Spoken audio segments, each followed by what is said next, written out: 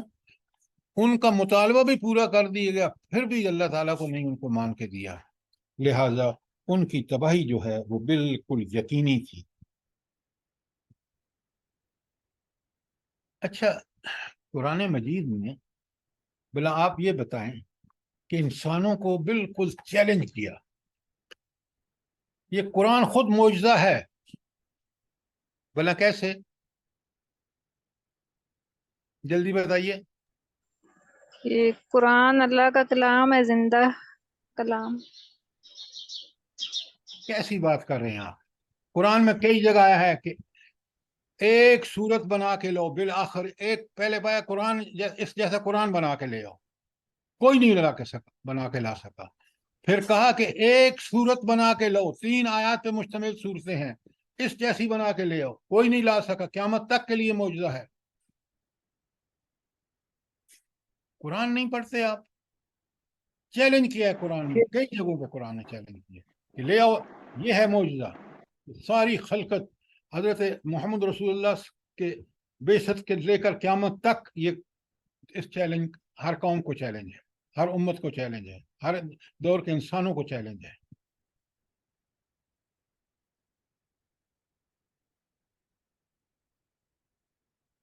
سر قرآن میں تو قرآن معجزہ اس لیے بھی ہے کہ اس میں ہر قوموں کے حالات بتائے گئے ہیں اور ہمارے لیے عبرت پکڑنے کے لیے بتایا گیا ہے۔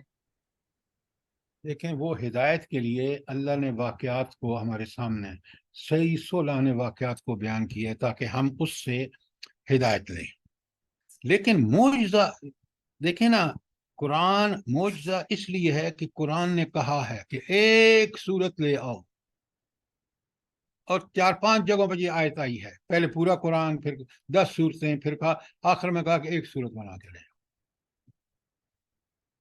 اچھا، مجھے ایک بات بتائیں، اب ہم اپنی سمجھ کے لیے کہ یہ معجزہ کیوں نہیں، لوگ بڑی عرب زبان کے ماہر تھے، آج ٹیکنالوجی جو ہے بقول ان کے وہ تو آسمان پر پہنچ چکے ہیں، تو ایک صورت کیوں نہیں بنا سکتے؟ کیا وجہ ہے؟ سر اللہ تعالیٰ کی حکمت کے آگے سب چیزیں فیل ہو جاتی ہیں۔ نہیں، یہ جنرل بات ہے، یہ بالکل یہی جنرل تو معجزہ ہے، یہی تو معجزہ ہے کہ وہ ایسا کر ہی نہیں سکتے، کیوں نہیں کر سکتے؟ کیا وجہ ہے؟ کہ اللہ نے ان کو یہ طاقت دی ہی نہیں ہے، یہ اس کی اپنی قدرت کے پاس ہے۔ کیا بات کرتے ہیں؟ کیا سر یہ اسی ٹائم اترتا تھا جب وحی کے طور پر نبی کریم صلی اور اللہ اس علیہ لیے وسلم کہ یہ اللہ کا کلام ہے نا، کسی انسان کا کلام تو ہے نہیں۔ اللہ نے خود اس کو اپنی حفاظت کا ذمہ لیا ہوا ہے۔ یہ ساری باتیں جو آپ کہہ رہے ہیں وہ پارشلی ٹھیک ہیں۔ آج کے دور کے انسان کو جب آپ کو سمجھانا ہوگا یا سمجھنا ہوگا ہم نے، تو وہ یہ ہے کہ نہ وہ الفاظ کو لا سکتے ہیں، نہ الفاظ کو کمپوز کر کے جوڑ کے وہ جملہ بنا سکتے ہیں، آیت بنا سکتے ہیں۔ نمبر 1، وہ آیت بھی کیسی ہو، اس میں جو لفظ آیا ہو، جہاں فٹ ہو، اس کا اور کوئی بدل نہ ہو سکتا ہو۔ یہ قرآن ہی کا کمال ہے۔ پھر نیکسٹ، اس سے سب سے آگے بڑھ کر اس قرآن کی آیت کا جو مفہوم ہے وہ آج بھی دیکھیں اسی طرح برحق ہے جس طرح کئی 100 سال گزرنے کے بعد نبی کریم صلی اللہ علیہ وسلم کا زمانہ گزر گیا۔ تو قرآن کی ٹیکسٹ ہو، قرآن کے ٹیکسٹ کا مفہوم ہو، یہ کوئی نہیں بنا سکتا۔ جب کافروں کو اس طرح سمجھائیں گے، آپ ان سے کہیں جاؤ بنا کے لے آؤ،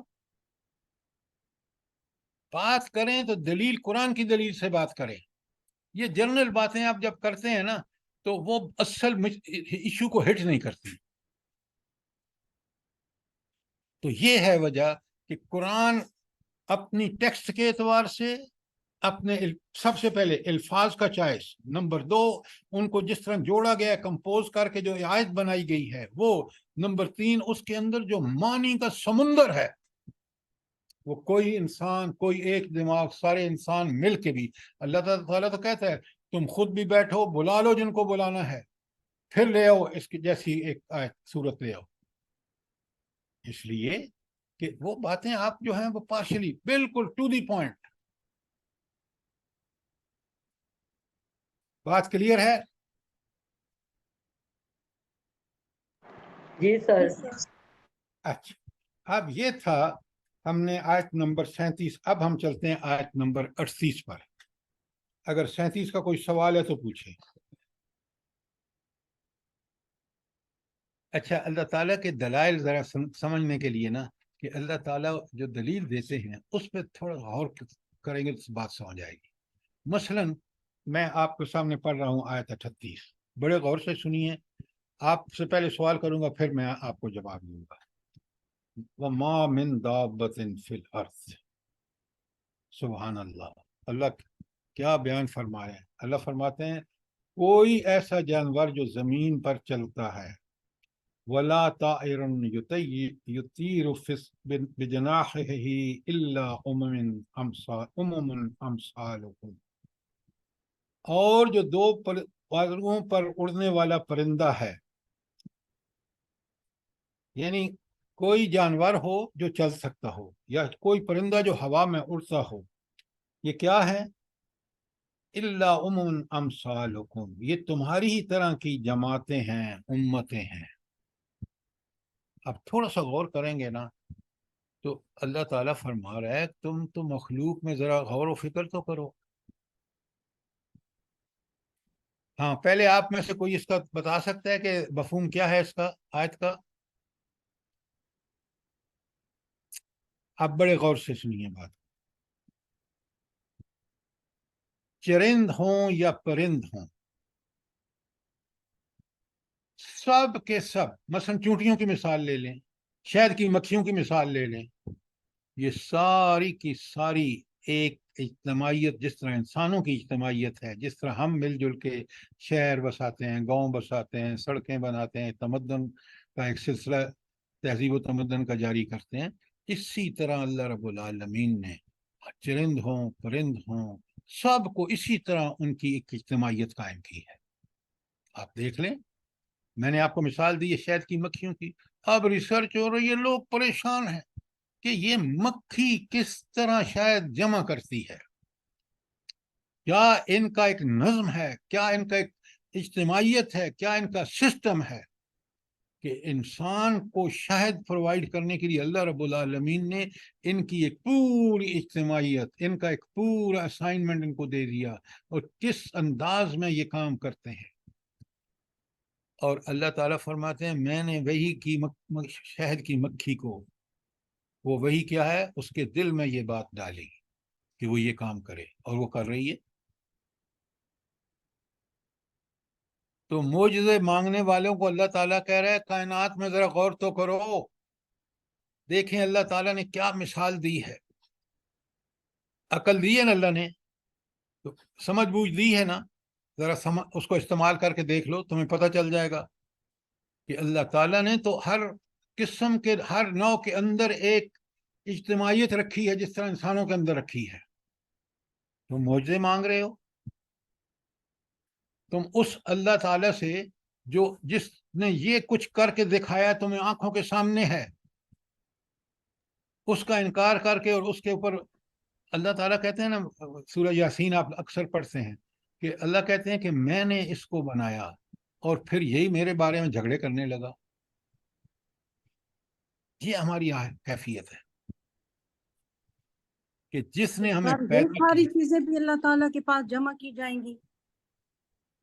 دیکھیے، یہ اللہ تعالیٰ نے انسانوں کے لیے بنائی ہیں، اور اللہ تعالیٰ جو ڈیوٹی دی ہے یہ کر رہی ہیں، ان کا حساب کتاب نہیں ہوگا. مگر جمع کیے جائیں گے، کیونکہ اللہ تعالیٰ کہہ جو رہے ہیں کہ سب اپنے پروردگار کے پاس جمع کیے جائیں گے. دیکھیں، جمع ہونا اور بات ہے، وہ اللہ تعالیٰ کیا کیفیت ہے وہ ہمیں نہیں پتا. لیکن وہ اس طرح جمع نہیں کی جائیں گے جس طرح انسان جمع کیے جائیں گے کہ ان کو اکٹھا کر کے حساب لیا جائے گا، اس لیے کہ ان چیزوں کو جو حکم دیا اللہ نے وہ کر رہی ہیں۔ ہاں تو یہ بات آپ کو دیکھیں، ہمیں سب سے پہلے انسان اور پھر اپنی ذات کے بارے میں چیزوں کو کلیئرلی سمجھنا چاہیے۔ باقی معاملات اللہ جمع کرے گا، کیسے کرے گا، کیا کرے گا، اس کا کہیں ذکر ہے؟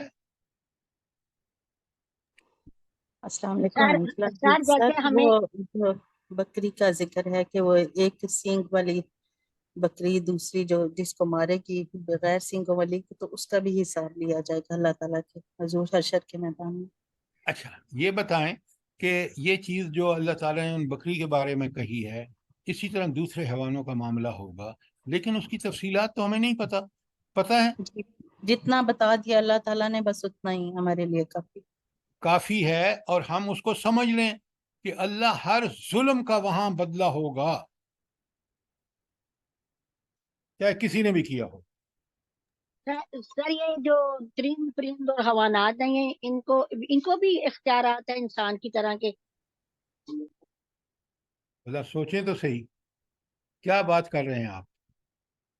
پرندہ جو اپنی مرضی اس کو توفیق بخشی اللہ نے ہوا میں اڑنے کی، تو ان میں سے کسی کو کوئی وہ اختیار نہیں دیا، اختیار صرف انسانوں کو دیا ہے اللہ نے، اور اختیار بھی صرف، بڑے غور سے سنیں، صرف اس حد تک کہ چاہیں تو نیکی کریں چاہیں تو برائی کریں، باقی اختیار نہ زندگی پر ہے، نہ موت پر ہے، نہ رزق پر ہے، کسی پر بھی اس کا اختیار نہیں ہے۔ یہ لمیٹڈ اختیار ہے صرف اور صرف کس بات پر کہ چاہے تو انبیاء کی ہدایت کو قبول کر لے، چاہے تو ریجیکٹ کر دے۔ قبول کرے گا تو یہ دنیا میں فائدے ہیں اور آخرت میں جنت ہے، اور اگر اس کو ریجیکٹ کرے گا جو حق کے خلاف ہے تو پھر یہ دنیا میں ذلت ہوگی جو آج ہم برداشت ہمارے اوپر مسلط ہے، اور آخرت میں جہنم ہوگی۔ بات سمجھ آ رہی ہے آپ کو؟ جی سر جزاک اللہ۔ زمین کو کوئی اللہ نے اختیار دیے ہیں؟ نہیں، جو حکم دیا وہ کر رہی ہے۔ تو اختیارات صرف جنوں اور انسانوں کو ملے ہیں، وہ بھی کس حد تک؟ ہدایت کی حد تک، باقی ان کے پاس کوئی اختیار نہیں ہے۔ اگر اختیار ہوتا تو امریکہ تیس نیس کر کے جاتا جس کے لیے آیا تھا افغانستان میں۔ وہ سارے اختیارات کس کے پاس ہیں؟ اللہ کے پاس ہیں۔ یہی ایمان ہے۔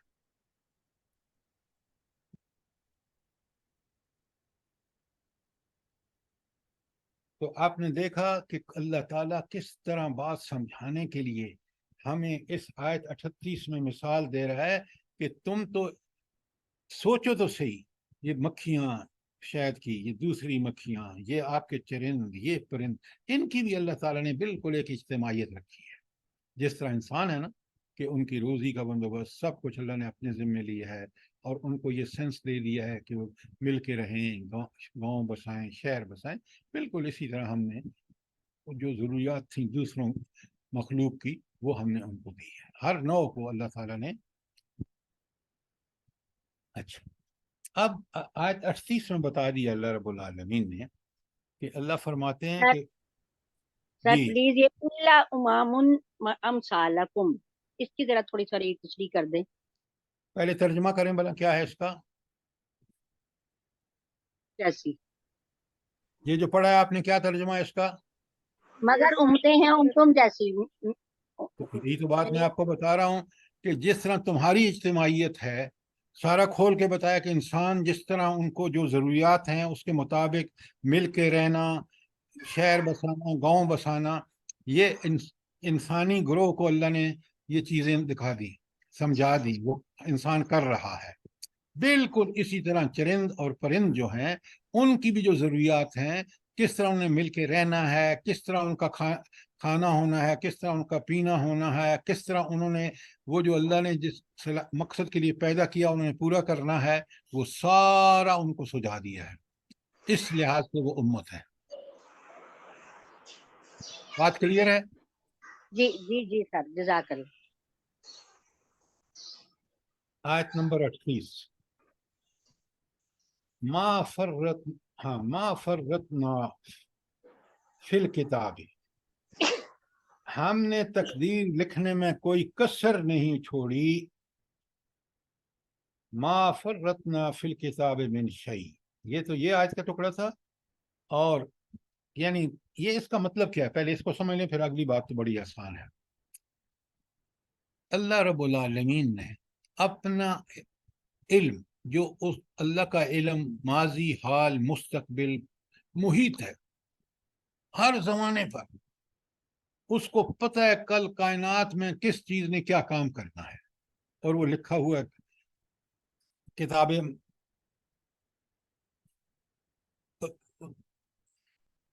کون سی کتاب میں لکھا ہوا ہے؟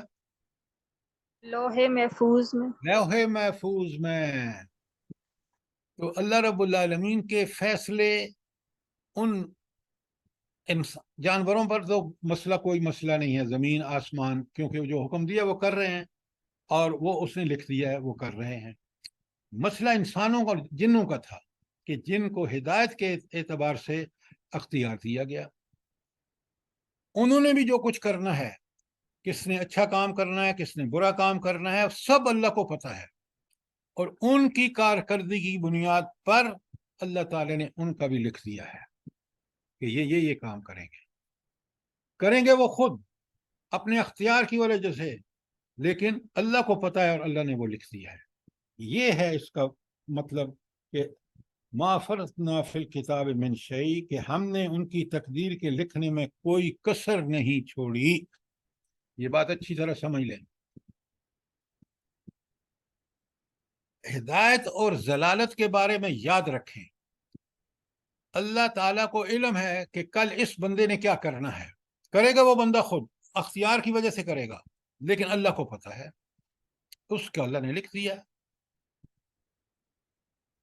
تو اللہ تعالیٰ کا پیشگی علم ہے ہر چیز کے بارے میں، کل یا مستقبل میں کیا کرنا ہے وہ اس کو پتہ ہے. پھر وہ لکھا بھی جا چکا ہے وہاں لوح محفوظ میں، اس کے مطابق ہو رہا ہے. تقدیر لکھی جا چکی، تقدیر بدلتی ہے کیسے ہے بلا؟ بدل سکتی ہے تقدیر؟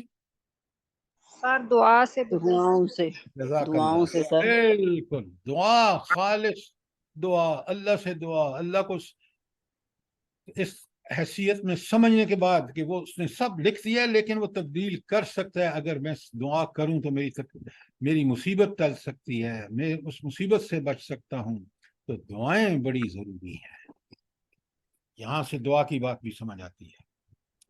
اچھا، یہ سب کچھ کرنے کے بعد بڑی کمال کی آگے خوشخبری ہے ان لوگوں کے لیے جو اس پر یقین رکھیں، اور وارننگ ہے، انذار ہے ان لوگوں کے لیے جو اس کا یقین نہ رکھیں. کیا آئے آگے؟ ثم الی ربہم یحشرون. اب اس سب کچھ کے بعد اینڈ ریزلٹ یہ ہوگا کہ سب اللہ کے پاس جمع ہو کے حساب دیں گے کہ اللہ تعالیٰ نے ان کو، انسانوں کو جو اختیارات دیے تھے، انہوں نے ٹھیک استعمال کی ہیں یا غلط استعمال کی ہیں. کوئی سوال یہاں تک؟ تو آپ نے دیکھا یہ اصل میں تو یہ ساری آیتیں جو میں نے آپ کے سامنے پڑھی ہیں، یہ جڑی ہوئی انبیاء کی دعوت سے ہی ہے، اور اسی سے ریلیٹڈ جو چیزیں آئی ہیں وہ آپ نے سنا کہ اصل میں تو بات ہدایت کی ہے. تو اللہ تعالیٰ انسانوں سے کہہ رہا ہے، فرما رہا ہے کہ تمہیں جو میں نے اختیارات دیے، تمہیں جو میں نے تم پر احسانات کیے، تمہیں جو صلاحیتیں دی، تمہیں جو اپنا نائب بنا کر اس نیابت کو ادا کرنے کے لیے میں نے تمہاری ساری ضروریات پوری کی. اور اب قیامت کے دن اس میں جو ہدایت کا پہلو تھا وہ میں نے انبیاء بھیج کے اور کتابیں بھیج کر تمہارے اوپر حجت تمام کر دی دنیا میں. اب جب تم میرے پاس آؤ گے تو میں نے تم سے حساب لینا ہے، اور پھر میں نے دیکھنا ہے کہ تم نے وہ حق کے نیابت، خلافت کا حق ادا کیا یا نہیں. ہم میں سے ہر آدمی کو آپ دیکھ لیں، چھوٹے سے چھوٹے بندہ جو ہے کمزور سے، اس کو بھی کچھ نہ کوئی اللہ تعالیٰ نے اختیارات دیے ہیں، اس کو اللہ تعالیٰ نے وسائل اور ذرائع دیے ہیں، دماغ بھی اس کو دیا ہے، سب کچھ دیا ہے. کس لیے؟ تاکہ قیامت کے دن وہ اس دنیا میں اپنی کارکردگی کا حساب دے اللہ تعالیٰ کے سامنے. اور اسی دنیا کی کارکردگی کی پر اس کو آخرت کی کامیابی بھی اس پہ دار و مدار ہے، اور خود دنیا میں بھی جب وہ اپنا حق ادا کرے گا، اللہ تعالیٰ کی نعمتوں، احسانات، صلاحیتوں، ذرائع اور وسائل کو ٹھیک ٹھیک استعمال کرے گا، تو خود دنیا اس کے لیے رشک جنت بن جائے گی۔ اس کی سیاسی زندگی ہو، اس کی معاشی زندگی ہو، اس کی معاشرتی زندگی ہو، اس کی خاندانی زندگی ہو، ساروں کا سارا دار و مدار اللہ رب العالمین کی ہدایت پہ چلنے میں ہے۔ اور اگر اس کو چھوڑے گا تو پھر وہی حال ہو جو آپ اپنے ملک میں دیکھ رہے ہیں، گھروں میں دیکھ لیں، محلوں میں دیکھ لیں، شہروں میں دیکھ لیں، سیاست میں دیکھ لیں، معیشت میں دیکھ لیں، معاشرت میں دیکھ لیں، عدل میں دیکھ لیں۔ اللہ کی ہدایت بہت بڑا احسان ہے۔ یہ نبی صلی اللہ علیہ وسلم کی بعثت اور یہ قرآن، یہ زمین پر انسانوں کے لیے، خاص کر مومنوں کے لیے سب سے بڑی نعمت ہے۔ اس نعمت کی ہم قدر کریں، اللہ ہمیں اس کی توفیق دے۔ کوئی سوال یہاں تک؟ کوئی کامنٹس؟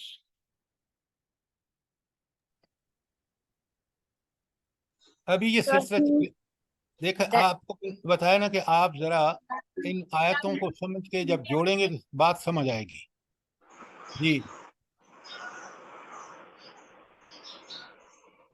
کوئی سوال ہے، کوئی کریں؟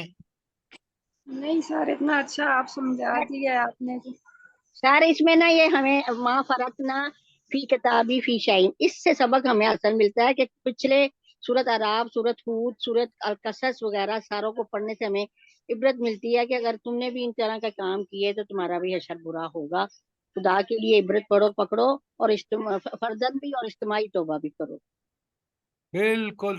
دیکھیں نا، یہ جو آپ نے کہا نا کہ وہاں ان بندوں کو دائمی اللہ تعالیٰ کی سنت بتا دی گئی کہ جنہوں نے، یہ سارے لوگ دیکھ لیں، گن گن کے بتایا، قوم نوح، قوم لوط، قوم شعیب، قوم فرعون، کہ اگر یہ نہیں بچ سکے اللہ کے عذاب سے تو یہ دائمی سنت ہے، تم بھی نہیں بچ سکو گے۔ توبہ کا طائب کرو۔ بالکل آپ نے ٹھیک کہا، ہم انفرادی توبہ کریں، اجتماعی توبہ کریں، ہم بچ سکتے ہیں اس علت سے آج بھی، لیکن شرط جو ہے وہ شرط ہے اللہ کے لیے، اللہ کی طرف رجوع، اللہ تعالیٰ کے احکامات کی اللہ تعالیٰ کے احکامات کی پوری طرح پابندی کا عہد کر کے ہم لوٹیں اور گناہوں سے توبہ کریں، چھوڑ دیں۔ جزاک اللہ آپ سب کو جزائے خیر عطا فرمائے۔ اللہ تعالیٰ ہمیں سچی توبہ کر کے اور اللہ تعالیٰ کے اس قرآن و سنت کے ساتھ ٹھیک ٹھیک جڑنے، ان پر سمجھنے، ان پر عمل کرنے کی توفیق عطا فرمائے۔ آمین ثم آمین۔ آمین ثم آمین۔ اچھا، اب آپ مہربانی کر کے دعا مانگ لیں، اور انشاءاللہ پھر کل ہم شروع کریں گے آیت نمبر 39 سے۔ سبحان اللہ والحمد للہ ولا الہ الا اللہ واللہ اکبر ولا حول ولا قوة الا باللہ العلی العظیم۔ اللہم صلی علی محمد وعلی آل محمد کما صلیت علی ابراہیم وعلی آل ابراہیم انک حمید مجید۔ اللہم بارک علی محمد وعلی آل محمد كما باركت على إبراهيم وعلى آل إبراهيم إنك حميد مجيد۔